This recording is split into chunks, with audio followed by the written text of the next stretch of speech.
Hello, and welcome to today's conversation as we explore topics about spaces for optimism in clinical research, life sciences, and health technology in the months and year ahead. Today, I have the pleasure of chatting about how we are getting closer to patients in healthcare and life sciences and clinical research, and two fabulous voices to help with that conversation: Dr. Hilary Thomas from PA Consulting, Dr. Roslyn Schneider, an old friend from my Pfizer days and longtime veteran for those who work in this field around getting clinical trials and life sciences closer to patients. Let's jump into the conversation. Hilary, I understand you recently helped put out a report on Healthier at Home, looking at opportunities to shift patient care and get that closer to patients. Can you share a bit about the themes for that report? What drove the change that you're seeing right now? Sure. Thank you, Craig. So one of the exciting things about the report was the alignment between our teams, if you like, who work in life sciences, particularly med tech, but also pharma, and the alignment with our healthcare teams. And I think one of the things we identified was that healthcare systems around the world are really strained. They cannot continue to see patients in hospital. They cannot continue to expect patients to spend as much time in hospital as they have historically. And we need to take care closer to the patients and also empower them. And the industry, medtech and life sciences and pharma, are all interested in this shift. They all want to be part of the solution. So what we identified was that by taking if you like, a less paternalistic approach to patients, but engaging them in their care, but also enabling them to perhaps take more responsibility for their care as well. And of course, that can go all the way from prevention right the way through to treatment. And certainly one of the big shifts that I've seen in my career as a former oncologist is just follow-up, where actually educating patients to understand more about their disease and what's required of them is much more powerful than just asking them to come back to the hospital every 6 or 12 months, for something that makes them dependent on the system rather than an active participant in it. So, Hilary, it sounds like a lot of the driver for change has been stress in the healthcare system. Is this a change that patients are looking for, or is this a change that's being pushed upon patients because the healthcare system is otherwise stressed?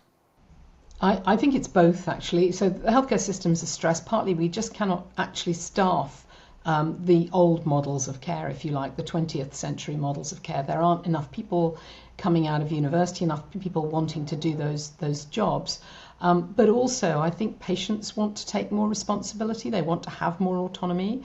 And so we're kind of pushing at an open door. It won't be right for everybody. There might be elderly, frail patients who don't have next of kin who really want to go to the hospital and speak to the doctor and have what they've become used to. But if I look at Gen Z, actually they really don't want that at all. They can use the internet, they can decide what's the best thing for them. And increasingly I know of, well-educated patients who've got a scientific background, almost looking at the evidence and the literature and deciding for themselves what the best treatment is.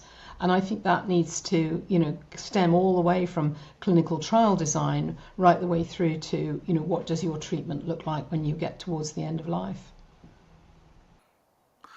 Roz, I'm curious for your thoughts as you're hearing some of this perspective from Hilary about Healthier at Home. What are some of the themes that are resonating with you as you're hearing that about that report? Well, first of all, thank you for the report, Hilary. Reading the report and hearing you speak about it, it is definitely something that resonates with me. And thinking about what's called out when it comes to meaningful outcomes and also the prevention and early intervention, and as a foundation of it all, to your points, co-design. So that, when we're talking about the meaningful outcomes, that we're redirecting the conversation so that it's not only about the costs and the stress on the healthcare system, but it's also on what's important to individual patients and communities of patients, and understanding what that is. And then thinking about the prevention and early detection and early intervention. When we think about those visits when we were in practice, the most of the living and, people's conditions getting better or worse was happening in between those visits. And at the visit in the office, that was a crack in the window to see what's going on with the person in their environment that day.